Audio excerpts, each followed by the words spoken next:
This hunger for a law carved in stone beyond your own mountain is the life of that which seeks its mooring in the harbors of other men's reckonings. And many are they who follow the shimmer to an empty horizon. We feel frequently a persistent tendency in the human psyche, particularly evident in the operations of the ego complex, to seek definitive, objective answers to life's manifold questions.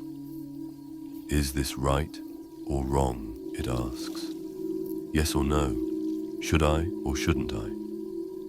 This inclination towards binary, externally validated structures is understandable, for it offers the alluring prospect of an unambiguous path, a constant hope for a kind of salvation or resolution residing somewhere beyond the immediate, often perplexing, personal situation. For the ego, which often finds a precarious sense of safety in this illusion of objectivity, reaffirmed from without, such an idea is undeniably seductive. It is a convenient myth, yet to place one's entire reliance upon it is to fall into a significant psychological snare. If I know something as a fundamental truth pertaining to my own psychic life, this knowing can only truly be apprehended from an internal locus. The insistent seeking of an outside source for confirmation is often the obvious sign that an internal apprehension may already exist.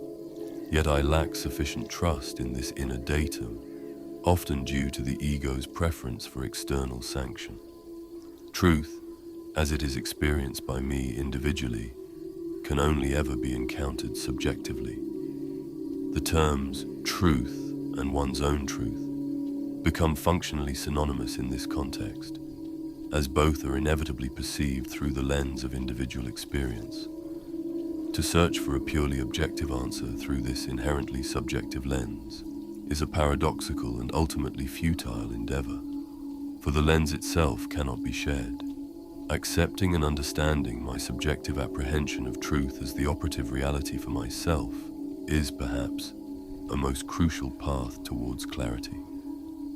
The very notion of objectivity, when closely examined, reveals itself to be an idea, a concept, and as such, it too can only arise from and be processed through my own subjectivity. What I wish to see or identify as objective will always retain the stamp of the experiencing subject. I see this tension played out in contemporary discourse. Consider, for example, certain metaphysical claims that complicate theories of consciousness, such as the notion of first-person realism, the assertion that for any conscious subject, undeniable first-person facts about their experience exist. This underscores the unique, personal perspective inherent in conscious states. Many modern scientific approaches, in their necessary pursuit of measurable and vividly observable phenomena, tend to prioritize third-person perspectives. Neural activity, brain functions, these can be objectively measured. Consequently, the unique character of first-person experiences, or qualia, while often acknowledged, may be treated as less central or less accessible to conventional scientific inquiry, precisely because they are inherently subjective and not directly observable from an external viewpoint. Some theories even attempt to reduce subjective experiences to physical processes, thereby sidestepping the distinct ontological status of first-person awareness. While this provides a framework for certain kinds of empirical investigation, it can also generate a distinct dissonance for the individual.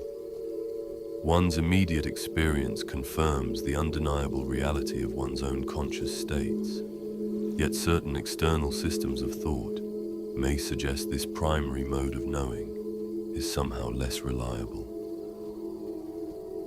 The question then arises, what am I to trust? The vivid, undeniable reality of my own experience, or interpretations that may diminish its validity? I can only ever experience existence as myself, never as another. This experience, by its very nature, is subjective. To perpetually seek an external, objective arbiter for whether an action, thought, or decision is definitively right or wrong for myself can lead to a state of profound psychic disorientation.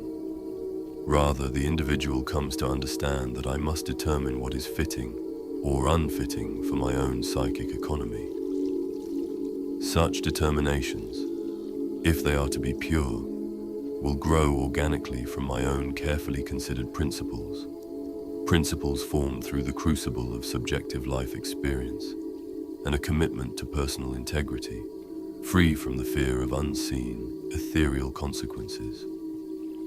This capacity for decision is shaped both consciously and significantly by unconscious influences, the intake from my environment, lifestyle, prevailing habits, and dominant thought patterns.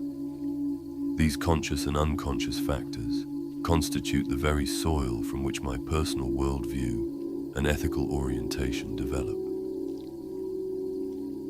The path towards a more integrated psychic condition involves a courageous acknowledgement of this subjective ground, propagating a readiness to trust the deliverances of my own deepest experience, while critically engaging with the world of external ideas. It is from this internal soil that a robust and authentic psychic life must truly flourish.